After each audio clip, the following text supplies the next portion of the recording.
I'm Bronwyn Williams. We're back with a small print, and today my guest is Tyler Mongan. And I'd like you to introduce yourself, please, Tyler, the way you like to be introduced.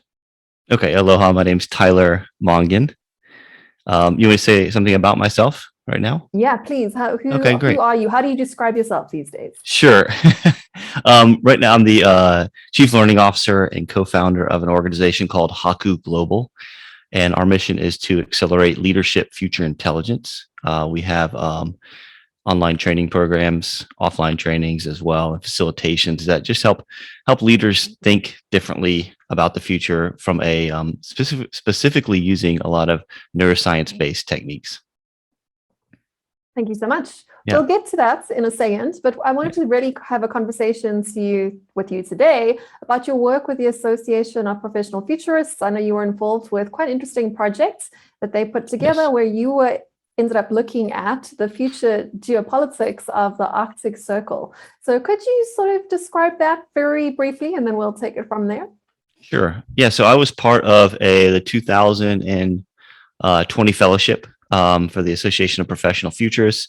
Our goal was to look at geopolitics around the globe with the time horizon of 2050. And my focus was on the Arctic Circle and Arctic geopolitics, and specifically around the idea of this idea of the Great Game, which is these, the top global countries kind of competing for land masses and resources around the globe. That's really interesting. So Yeah. The piece that you were looking at in particular, who were the players in your piece of the Great Game? Yeah. So my piece, we focused in on the Arctic Circle, and so we really looked at the main players there, who are Russia, U.S., different countries in Europe, Canada, and also some countries that aren't really specifically usually related to the Arctic Circle, like Russia, because they have interests in global domination in some ways, right, through their Polar Silk Road, which is linked to their BRI programs. Yeah, and how does that play out when you start looking a bit further ahead to 2050? What are the factors that you're looking at? What are those external drivers of change that make tomorrow different from today in the world we're living in right now? Yeah, it's a great question. It was interesting when I first started to look at the Arctic Circle. I didn't have a lot of background or experience in that at all. I really had only heard what I heard through like the mainstream media or main news sources, and it was really all about like climate change, right? That the ice caps are melting, and this is a big global disaster, and that was kind of the driving force. But when you really start to look deeper into the Arctic Circle and what's going on there, yes, the ice melting is a big driving force of change in the region, but it's what I found out was the reasons why things were changing and why people wanted to change or not change were very interesting. So there's a lot of resources in the Arctic, or at least assumed resources, because we don't know, but there is estimates that it has one of the largest reserves of oil on the planet there. We don't know for sure, but that's the assumption. So that's one of the drivers of, companies and countries wanting to get in there. There's also fisheries, which is another big aspect of the Arctic that's very, very interesting as a driver for people wanting to get in there and the resources that are available through that. And also there is the strategic geopolitical advantage too of the Arctic. For example, as ice caps melt, it makes a direct link between, let's say, Russia and Canada or Russia and the US. You can just go straight over through the Arctic to get there. So from a military perspective, there could be some interest there, or also just a transportation perspective as well. So that is the other big component that I think the Arctic Circle is really interesting, is that it opens up new transportation routes that are specifically favorable to Russia transportation. Yeah, so how does that change the balance of power as we know it today in this sort of world order that we have? And we've started to see all those sorts of cracks unfolding with what's going on in Afghanistan, to the different leadership that seems to be showing face at global leadership tables. How do you see the Arctic playing into that? Because it's not a conversation that we generally have when we talk about real geopolitics. We tend to talk more about things going on in the Middle East rather than what's going on up north. So how does that sort of center of the action, the center of the face of the play that's unfolding change in your perspective when you start to add these new territories and these new scenes into the conversation? Yeah, that's a great question. I think it plays a lot more roles than we think it does, especially the Arctic Circle. It tends to be a place that has been very cooperative and coordinated. There's an organization called the Arctic Council. It's a member of, a few of the countries, or all the countries in the Arctic region, and then also there's some countries that are tangential that kind of support that council as well. Just so everybody knows, the main ones that are in the Arctic Council are Canada, U.S., Russia, Iceland, Denmark, Norway, Finland, and Sweden. Right, so those are the main ones that are really associated with the Arctic. One of the main things that the council helps to do, aside from, say, coordinating like safety and rescue issues, but also kind of mitigating any potential conflicts that start to arise before they arise. One of the big things there is the economic zones. So countries have a certain amount of claim, let's say, to the resources off their physical land, reaching into the ocean, right? And that's their economic zone. It's usually governed by the UNESCO laws of the sea. But there has been in the past some interesting conflicts that have come out of that. For example, in the 1960s, there was the Cod Wars that happened between Iceland and England. And what happened is, as England wants access to fisheries and Iceland wants access to the same fisheries, they can create conflict. Well, the conflict actually was happening within Iceland economic zones. And it did get a little heated at times. I mean, the UK Navy was involved. There was ramming going on of ships. So there was actually some real physical conflict going on that people weren't aware of. It wasn't resolved until like the 90s even. So it was like a 20-year kind of conflict that was going on between the fisheries between England and Iceland.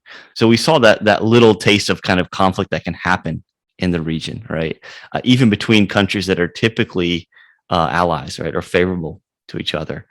So what happens when the fisheries shift more, or when transportation routes open more, when new resources are discovered? Does that create more conflict? And that was one of the things we were looking at. And what it does is it does open a lot of potential for that. As I was looking at it, one of the things we were looking at is what would play out, let's say, as ice continues to melt in the region, right? Because that's one of the trends that's been happening. And what would be kind of the overarching themes of the region? And what we came up with was this idea of a colored kind of Arctic. So there would be the one option would be a white Arctic. Now that would be an Arctic where we actually see a reversal of the ice melting, and it actually goes back to a colder state, which could happen, right? We don't know yet. Under that, we kind of, all the trends that we see moving forward would probably slow down, right? Because the routes would not be open, the fisheries would not be open. The other option we said was, well, if things continue to melt, it would be kind of this blue Arctic, right? More ocean.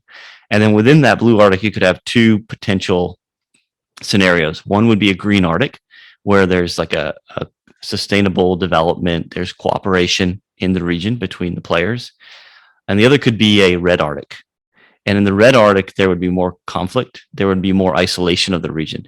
So for example, in a green Arctic, we'd probably just see some of the similar trends we're seeing, organizations collaborating over research, people respecting each other's economic zones, even as fish move or as new resources are discovered.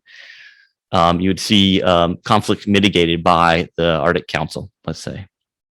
But if we move into a red Arctic, right, we'd see the increasing conflict. We'd probably see countries like Russia starting to really take control of their borders and region that they own, and even creating some more isolationism. We'd see military buildup in the region. And we'd also see some interesting partnerships probably form. Probably China and Russia would form some more partnerships in the region. We'd also probably see some countries that you wouldn't suspect forming partnerships, maybe together form partnerships. So you might see like Russia partnering more with Scandinavian countries in some ways, depending on how the U.S. and Canada respond. You'd also probably see the U.S. build up more military in Canada as well, more military build up in the region. And recently, even I think within the past couple of years, the U.S. has given a designation of that region as kind of a region of strategic competition now. Whereas before, the U.S. hasn't been really interested in the Arctic because they saw that ice as a really nice barrier and protective layer. But as that ice melts, they see more potential challenges and threats from, let's say, Russia. Does the Greenland story play into that at all? Because that's also emerging as a geopolitical point of interest between both Eastern and Western interests, especially with what's going on now with rare earth metals and the requirements for the future sort of green, sustainable energy economy. Did that form part of your look at what's going on in that part of the world at all? Yeah, a little bit. Greenland definitely has resources that are available. I think one of the things we looked at too was Greenland and Iceland in that region being a choke point militarily too. So whoever controls Greenland definitely has a military advantage in some way. But I think the mineral component, yeah, there's supposedly a lot of minerals in the Arctic already. A lot of that part that has the minerals and the oil is controlled by Russia. So Greenland would be a real asset for countries to have. I think that's why the U.S. was interested in it. I think that's why global players like Jeff Bezos and Bill Gates have invested in that region and are looking to extract resources from there. I didn't look at it too much though, just in Graceland individually. Okay, but the point that I really wanted to get to in this conversation is now that you've sort of given us a whole lot of context there, and you did sort of speak to a lot of the things that I was hoping that you were going to speak to, is that almost everything that you've spoken about when it comes to the importance of the Arctic in the future over the next sort of 20, 30 years are very much drawing attention back to the real world and again, away from the virtual world. When you say things like transport, why does that even matter in a world where we're all being told you're kind of not going to be flying anywhere or going anywhere anyway, and you should be happy with more virtual experiences for the good of the planet, and also because we have the marvelous technology available to us. So that's a sort of transport piece. Also on the resource side, I mean, you mentioned things like rare earth metals that you're speaking about, but also oil, which of course was the great boom that gave the Nordic nations all their marvelous benefits that they've had over the last couple of generations. But those are all sort of technologies that the conversation has moved away from, even as the big power and money interests are maintaining an interest in those real resources. The conversation in the media we hear around us is that, we're moving away from the petro-based economy. We're moving away from petrol and oil. We are moving towards a green economy where, we don't want to have these sorts of petro-based energy sources anymore. But what I'm hearing you say is that the reality on the ground is not quite as simple as that there are real choke points in terms of mobility, in terms of energy, in terms of food sources, speaking about the fisheries once again, that are the points of real conflict and collaboration going forward. And that's why this conversation is so interesting to me, because so many conversations are about virtual and about how communications technology can replace a whole lot of things in the real world. And listening to you, it just doesn't seem to be quite that simple. What would you respond to that point? Would you agree or disagree? Yeah, I would definitely agree. I mean, I think, with COVID, for example, one of the things I just recently looked at is how is that impacting the Arctic, which might seem like how could that impact the Arctic? Why is there a connection there, right? One of the things we looked at, though, was the recent Suez Canal blockage, right, from that ship, right? And part of that, the issue there, partly, I think, was because of supply chains were being disrupted. And then you also have this ship that gets stuck and it disrupts it even more, right? So, and this was all COVID, tangentially related to COVID. And at that same time, Russia said, well, hey, we've got a sea route through the Arctic, right? Then the northern sea route, so we could use that, right, as an alternative to the Suez Canal if that gets blocked, right? So there was a big opportunity there for Russia, and I think they showed that, hey, this is important, this is relevant in the world. It's even though there is still it's not still a free zone to transport through year round. Strategically, it is advantage to have it open and available, right? Because of situations like that. So from a move, from a transportation perspective, the Arctic is a real asset because you can move things a lot faster through that region. There's a lot less distance they have to travel. You have the risks, of course, of ice and the challenges of the weather. But as the ice melts more, there's an incentive for Russia to utilize that space. And I think globally there's an incentive too, right, from a financial and a time constraint perspective. But also, I think there's an incentive for Russia to actually speed up that process of opening up the Northern Sea route and even encouraging the ice to melt. So I wouldn't be surprised if Russia is doing something to increase that, ice melting. I don't know if they are or not, but if I was Russia, why not? I mean, I want that sea route opened up because that's a huge asset for me. I can charge fees to go through there. I have all the ports in the region, so people have to use my ports. I become a bigger player globally and in more significant importance. And also, I have access to the ocean in a new way. So militarily, that's an advantage as well. So I think that's just from the sea route perspective. I think it's a real tangible asset, right? That we're not talking about a lot. Now, from the oil perspective too, I mean, there is potentially a lot of oil there. There is a lot of development in the region to extract that oil. It is very risky and challenging. It's expensive. There's a lot of, one of the challenges is it takes a lot of long-term planning for oil extraction, and it's hard to plan long-term in the Arctic still. That's one of the big things. And and there is a certain number, a certain price that oil has to be at for it to be, financially viable to extract oil from the region. So if prices of oil go up and are high, it's actually an advantage for it makes sense to develop in the Arctic region. If prices of oil go down and get cheaper, it's not so much an advantage, right? So that'll be interesting to see. Does a movement towards more sustainable, sustainable energy sources, does that drive the price of oil up or down? And if it drives the price of oil up, then maybe it could actually inspire investment in the Arctic region for long term, right? Because you maybe other countries and places are producing less oil, or I don't know. There's definitely different things to think about and consider there. And then the food issue, yeah, that's a real issue. There's a lot of fish migration happening, creating new patterns of migration because of the ice melting and the water temperatures are changing. And I think England just had they were trying to petition for a certain part of the Arctic Ocean to be able to fish in, and they got rejected or something. I mean, it's a real issue for countries, right? That they can access those new fisheries, but also the fisheries are moving. So countries that maybe used to have a fishery of a certain type of fish no longer has access to that fish, or they're losing access to it. And the fishing vessels are moving along with the fish, but then it's creating conflicts because it's moving into the zones of other countries. These are real tangible things that are happening.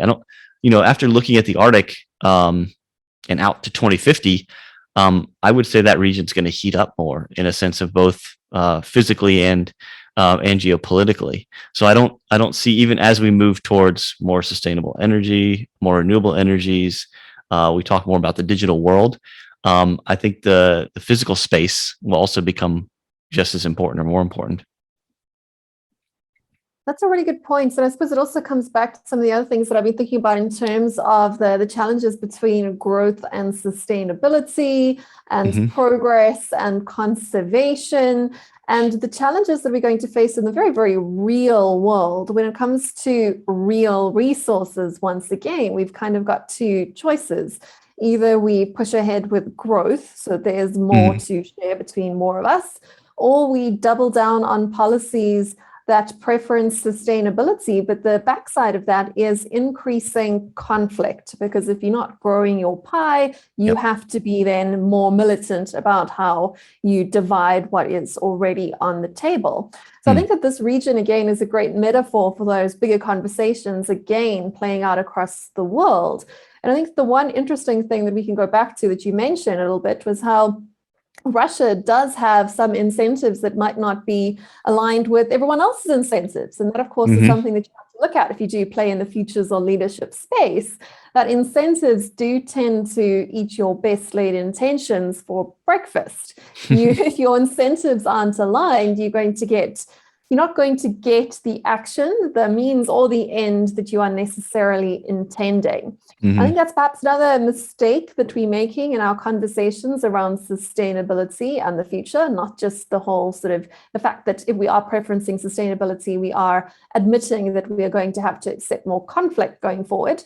It's also the case that sustainability from an environmental perspective is not necessarily as desired by all geopolitical powers in the same ways. So maybe you could talk to that point a bit more. It's a very uncomfortable point, because if you sort of bring these things up in polite company, people will say, of course, climate change is bad, and of course we must stop it. But that is a very sort of Western privileged developed position to take when you take emotion and ethics off the table and look at pure economics and incentives. Not everyone thinks in exactly the same way. So could you maybe interrogate that point a bit more? I mean, we can use the Arctic as a metaphor. If you want to bring any other things into it, we can. But I think it's a point worth thinking about, that if incentives aren't aligned, we're simply not going to get aligned actions. Yep, I totally agree. It's one of the things I realized in looking at the Arctic was that, initially I was naive, thinking like, of course everybody wants a more sustainable planet, right? But when you really look at what's at stake in the Arctic, then you realize quickly that, wow, there's, for someone like Russia, it could completely change their economic and geopolitical position quickly if the Arctic ice melts and they have access to those resources. There seems to be almost no incentive for them to support climate change mitigation. For example, if you look at just Russia in general, it tends to be a colder climate. Imagine if all of a sudden you get warmer weather there across the board. You can grow food longer. You have more access to land masses that you didn't have access to before, because like Siberia, for example, becomes warmer. And you're going to have some challenges in there because of the changing of the climate, but you're going to have access to a lot more livable and producible lands, and that's just from the land perspective. Then you have the ocean side as well. So countries like Russia, I think, have a huge advantage there. And I think if we don't understand that, we just kind of ignore that conversation, then we miss a lot of what's going on. For example, you can see in California, over this past year, which is one of the more, touted as one of the more like environmentally friendly, sustainable energy states in the US. And they're having like rolling blackouts, right? In like LA, for example, right? Because they're using renewables and the renewables aren't producing consistently enough. Now that puts you at a big disadvantage. If you put a whole country on that model, and you're trying to compete against a country that's on a consistent energy source model, with not using renewables as much, it's a very different world you're playing in, right? You're trying to compete with someone who's playing, in a different mindset, different paradigm. So I think if countries, it seems like to me at least, if countries move towards like 100% renewable, sustainable energy, and they don't get a consistent, reliable energy source, and they're trying to compete with Russia, let's say, in China, who don't care about sustainability maybe as much. Maybe they'll do it on the surface, but they won't care as much really if you look at the what they're giving up.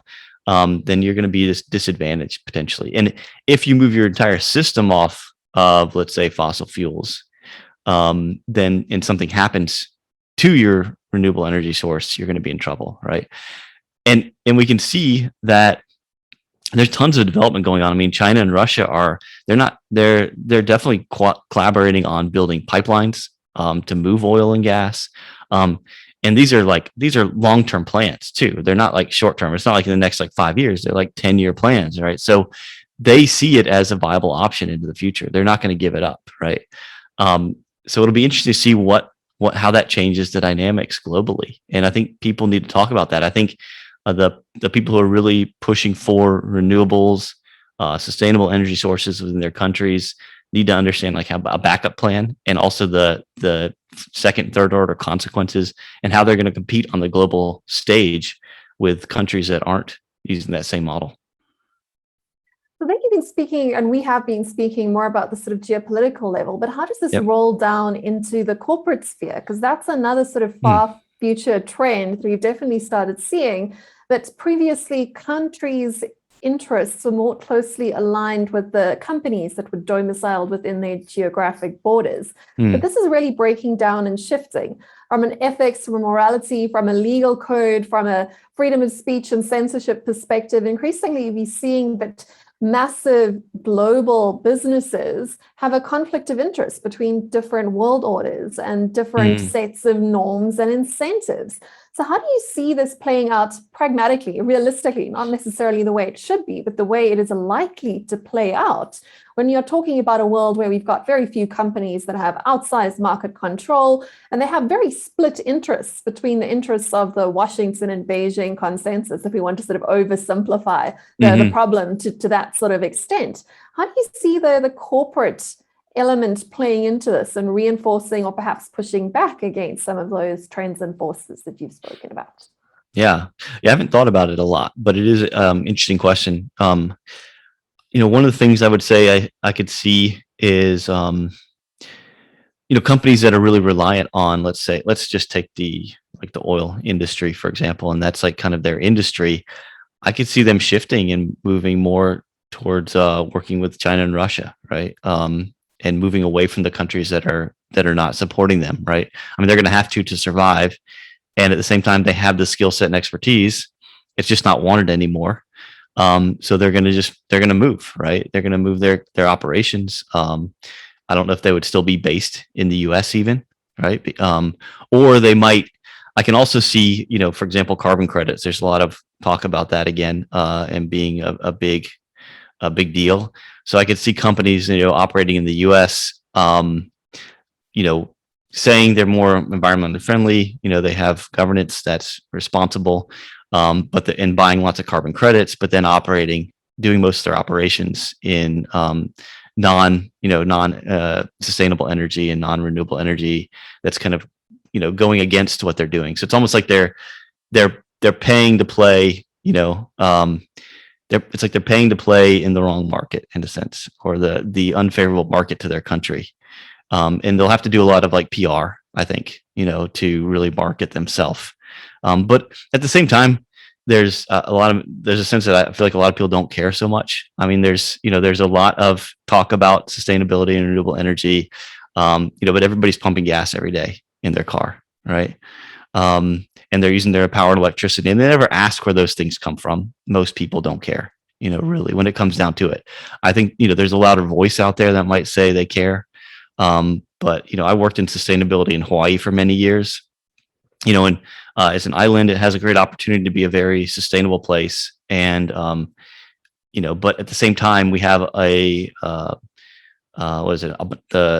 the electric company is a monopoly, right? And most of our energy actually is shipped in on ships, right? So, we want to be something that maybe we can't be. That doesn't make economical sense. And I think companies are going to have to fight with that, right? I think there's going to be a lot of conflict within companies themselves, that they profess that they are, on board with a certain type of, ethical standard with, that's set by governments around sustainability, renewable energy, for example.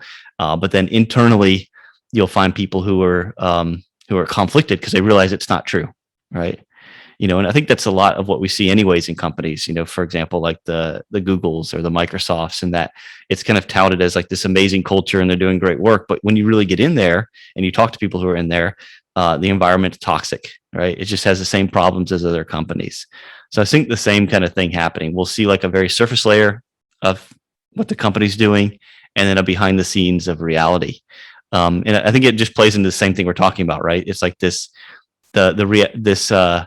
false reality of the digital and online world versus the dirty reality of the offline world, right? It's never as clean as we think it is. I think it's just going to get exaggerated. Yeah, you make a very good point there. And when it comes down to it, we can't really expect companies to make ethical choices. Companies are by design amoral instruments. They operate within really two constraints: the demands of their customers who are clearly not changing their minds. I mean, even right now, as we are speaking, the leader of Extinction Rebellion in the UK has been called to account for driving a diesel car. And she laughs and says, but it's the system. So I'm going to make the choice that's basically cheapest and most convenient for me. I mean, the irony of that position, she speaks for everyone. I mean, she's on the more moral side of the consumer side. So if she's not prepared to change her perspective, why would the companies that are fulfilling her, the more virtuous side of the market's needs, change their position? Unless, of course, you're changing the incentives, and you can change the incentives either through sticks or through carrots, right?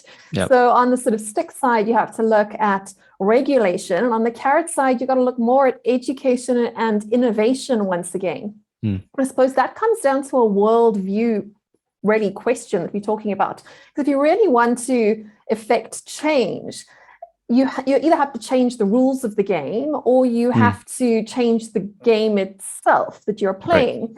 And I suppose the challenge from a rules-based fix towards sustainability and a more sustained economy is that if you set rules, even if they are very, very good rules, but only the good children obey the rules, the naughty kids don't, where those naughty kids are countries that have incentives that are not aligned with the rules that the good policemen of the world have put in place, or whether they are companies that are essentially amoral and trying to maximize their profits based on what their customers want and what the rules they can find, or you're going to sort of find a sort of rule arbitrage, right? Where the sort of dirty money follows towards where the naughty kids are, where the rules are less well enforced, or where they are easier rules. So I'm not convinced that the pessimistic worldview that we've all kind of been told we have to accept, that the way to fix sustainability is through more rules, is necessarily going to lead to a sustainability equilibrium going forward, because the incentives simply haven't been changed.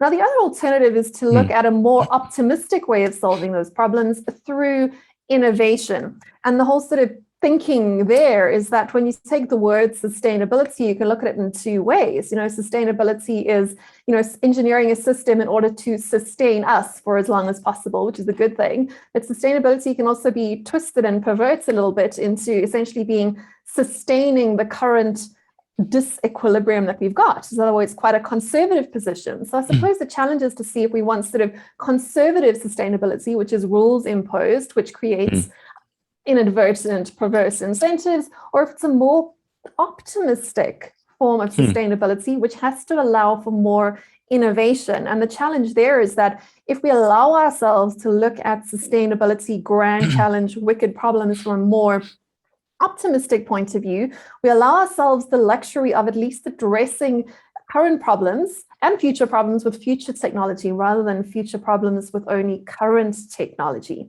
And the other thing with innovation is that it changes the incentives. So if innovation is allowed to run a bit further forward, we can start to come up with more sustainable but also economically efficient sort of solutions to a lot of our problems. And I mean, like I've been doing some reading lately about crazy ways to, instead of mining by digging in the ground, you can sort of mine by planting trees and tapping their sap, as a way to have a more sustained innovation.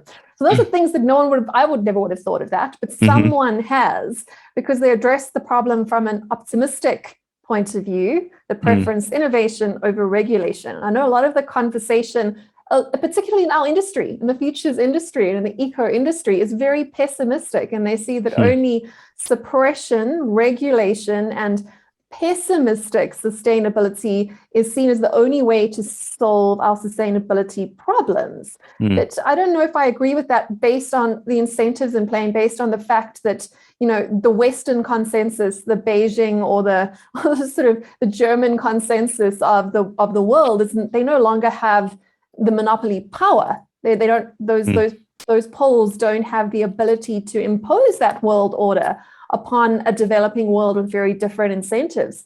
So there's only so much you can do through suppression and oppression of naughty things. And there's a whole lot more you can do if you can get win-win solutions. And they do require some optimism, which is very unfashionable at the moment. I don't know what your thoughts are there. Am I being naive? Because I'm not a natural optimist, but I have found myself in a role of being a reluctant optimist because it seems to be a necessity in the world right now. Yeah, I mean, as you're talking, I was thinking, it's really, it doesn't seem like it's related at all, but it was reminding of me of martial arts. And, in traditionally in martial arts, if you were let's say a master and you came into a town and you wanted to teach, martial artists in the village or town, all the other martial artists who are other masters would challenge you to a fight, right? And because they wanted to ensure that you were actually good, right, before you could actually do, what you were going to do. And it wasn't about rules. It was just about like, can you do what you can do, right? And they would have their kind of fight, right? But now we have like lots of rules around that. Like you can't do that anymore, right? And so all you have to do is follow the rules, and you're a qualified martial artist to teach. But it doesn't really mean you can perform in the real world, right? So one of the things that rules do sometimes is rules are part of games, right? They're not really part of real world. So as soon as you make rules, you move into a game. And then as soon as you're a game, then you're not fully equipped to face reality. I mean, sure, the game can work, right? We know that the rules will work in some level, but in the closed system. But within the closed system. In a flattened, closed, simplified system. Yeah, exactly.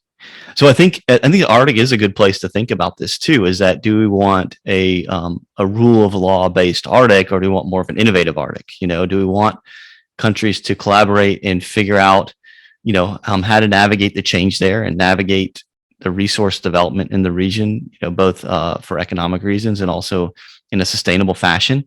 Or do we want to just create rules and see what happens? I think if we create rules in the Arctic, kind of going back to your point, is that I think we'll see countries like Russia and China not play by the rules, because the rules are gonna not benefit them, guaranteed, right? And because it's typically going to be rules that prevent them from doing what they want to do in the region, which is extract resources and develop sea routes. So I think if we push rules in that region, you're going to have problems. You're going to create more conflict. And if we go in more of the innovation route, whatever that could look like, I think that's where we'd invite collaboration, and we'd see everyone start to benefit from the resources that are available there. As opposed to, it's interesting because, like, as I think about it, it's like you could prevent the extraction of resources, but what then you do is you'd have to create more resources to prevent that extraction through military or rule-based enforcement, right? So you're going to waste the resources somewhere, somehow. Rules are not they're not free, right? They're not necessarily cheap. So, the innovation is going to cost, but so are the rules. Which one do you want?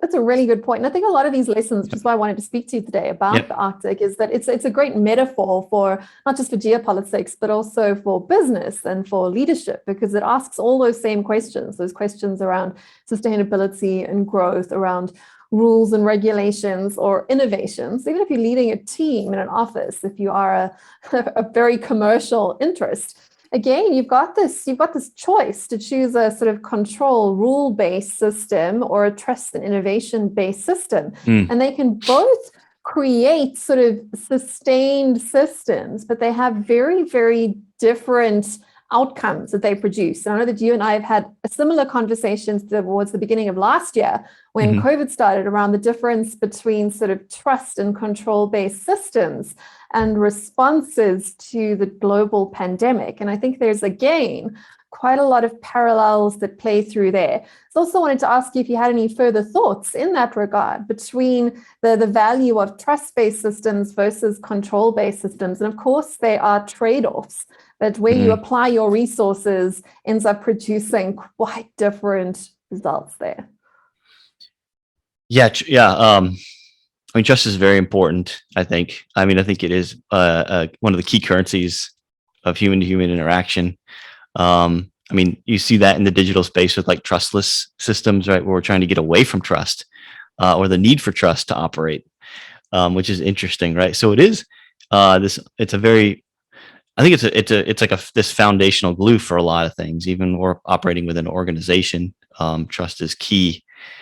And we do know that trust is at a global, I don't know if I'd say a global low all time, but it is like, it is trending downward. People don't trust leadership. They don't trust organizations as much as they had in the past. There's potentially a lot of reasons for that. If we go back to the Arctic, I think trust.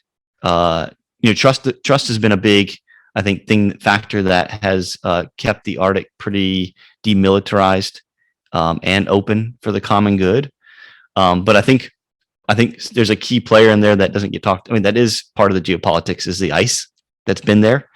And as that ice melts, it changes the game. And trust then becomes a more important factor in the region, I think that's going to have the big impact. And how do you create trust between nations, right? Especially now is important. I think the Arctic can be an interesting model for that, because it has been a place of cooperation and collaboration. It's been a place of trust. How do they sustain it as they're going through change? I think that'll be one of the big challenges there. I think, the rule of law, bringing that in, I think that would create distrust in the region, because again, the rule of law, what? Who enforces it? Exactly. And it's one who's going to enforce it and who creates the law, and typically who's been creating the law. I mean, it's going to be the European, US, Canadian kind of conglomerate, and then Russia is going to get, pushed out. And they're not going to feel, they're not going to feel like they should trust the process, right? And then if they don't trust the process, they're just going to isolate, right, and control, right? So it's interesting how you can see how that, like, if you don't create trust, then isolation and control it becomes the driver, right? Because there's no trust. So you got to spend, I think you need to spend a lot more time creating trust in the world. I think that's one of the key things we need across the board, whether that between individuals, between organizations, within organizations, between countries. We need to establish more trust. And if we don't, then I think the route we move is more control and rules. Yeah, unfortunately, that seems to be the direction that we're tending in at the moment. I mean, I think that's very hard to deny. But I wanted to pick up on something you just said a minute ago, which is something that I've also been struggling with quite a lot, in that so many of people who see the problem with control-based societies and centralization of control being enforced top-down are building technological solutions, as you said, to build trustless systems. But is this not creating more problems than perhaps it is solving? Because we're replacing trust in a central authority with a trustless trust in a system or in a machine or in a piece of code.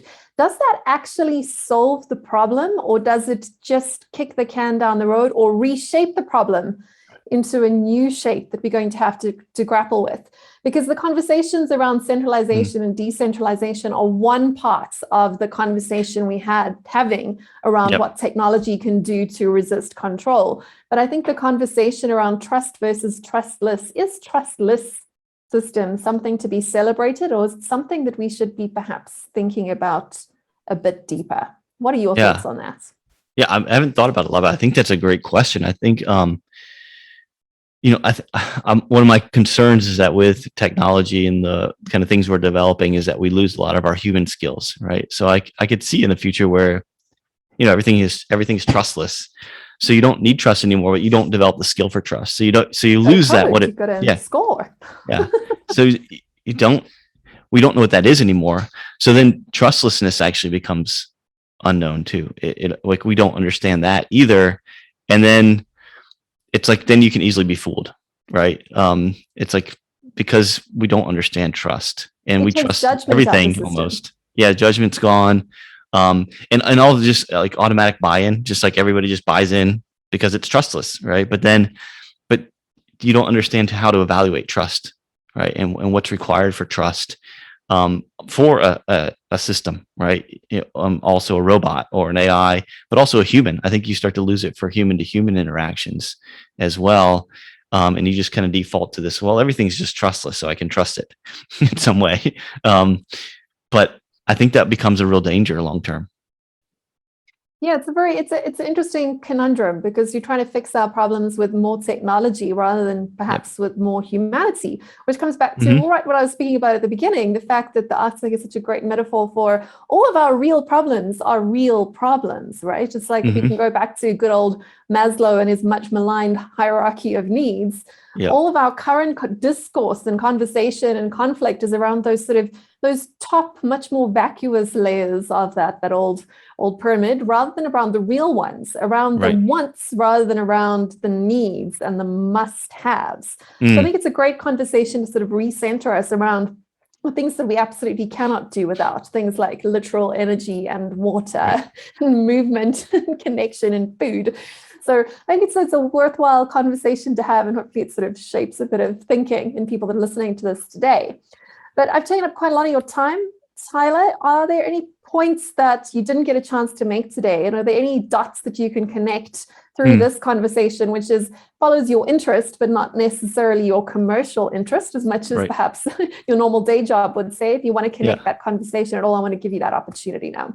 Yeah. Well, I mean, I think just to the listeners, I think, follow the Arctic. I think it is a very interesting and important space for many reasons. I mean, yes, as a climate change maybe metric, but also as a geopolitical metric as well. And if you follow things that are going on there, I think they have global implications, and they also tell you a lot about what countries are thinking, even if they're not saying it on the surface, and then, I think the Arctic's a great place to start to look at potential future trajectories too. So not only what's going on right now, but how the future could play out. And also I think specifically within, like we've talked about, the sustainability renewable space. I mean, if you're seeing countries highly developing oil and gas infrastructure in the region, and shipping in the region, I mean, it's giving you, like, those are long-term things, long-term trajectories that take a lot of money and investment and risk. People aren't taking those risks and investment unless they think it's part of the future, right? So that's something to watch. And then, my work is on future leadership and intelligence, and helping them how to use kind of neuroscience-based processes to think about the future and to build collaborative futures and collaborative thinking. So you can check us out at hakuglobal.com if you're interested in that. And one last point I wanted to bring up too is you talked about that the technology versus the humanity part of it. And in Hawaii, I actually worked on sustainable or renewable energy education projects for the military and the Department of Education. And one of the interesting things is we had this great program. We go in and educate people on how to take responsibility, personal responsibility for their energy consumption within their buildings. We would train them on how to energy audit their buildings, so they had this real tangible connection to their energy consumption. And in the programs, we would not only teach them, but they would reduce their energy consumption by a lot. I mean, over a year, we could save one building in the military $100,000 just from behavior change. And our program was very successful. We tried to scale it. We said we would bring this throughout the whole state. We would save the state something like $8.3 million a year if we implemented this project. And the state said, no, we don't want it. We want to invest in solar panels, right? Because I don't know why. They wanted the technology. They just wanted the technology more than they wanted the humanity part of it. And the funny thing was, we went in and made the changes. People loved it. They loved to learn about that. They loved to have the power over the power. The agency, yeah. To take control of your own future, not just be part of that system again. Yeah, and the collaboration that came out of it. And we also had train the trainer program, so they would learn and then they would teach other people. And it was really a great program. They really connected to their space and others differently, but it's not what I don't know. It wasn't part of the model. I don't think it's the model is sustainability is all about putting up solar panels, right? Or it's all about using alternative fuels. Exactly. There is money in a new industry. There's taxation opportunities and redistribution opportunities and opportunities for tenderpreneurs to get rich overnight. I mean, I am a South African. I'm allowed to say these things. Exactly. But there's no money in behavior change, but it's the only way to have a really sustainable and inclusive future, right? If individuals change their behavior, then suddenly the rules over who's allowed to do what in the Arctic Circle don't matter so much anymore. If there's not a buyer for what you're selling, you're going to change your behavior, which is, I think, the perfect message to conclude this with, that the behavior change does work, but do we want it? Is that really what we want? And again, our choices sort of show what it is that we really do want. So I think that's it. That's a challenge. I think that is. I think the key, I guess the key somewhere here too, like looking at, if we get so focused on the technology, and we lose the behavior change component, we're not going to get to where we want to go. We're just going to have it's basically the same kind of thinking, just framed differently. Getting nowhere fast. Yep. Not very sustainable either, because we'll soon run out of those components eventually too, right? I mean, there's only so many Greenlands. Yeah, exactly. Thank you so much. Where can people find you if they would like to pick up this conversation or engage with your more professional work? Yeah, you can find me on LinkedIn, just Tyler Mongan. You can also find us again at www.hakuglobal.com. Thank you so much. Thank you, Brownyn.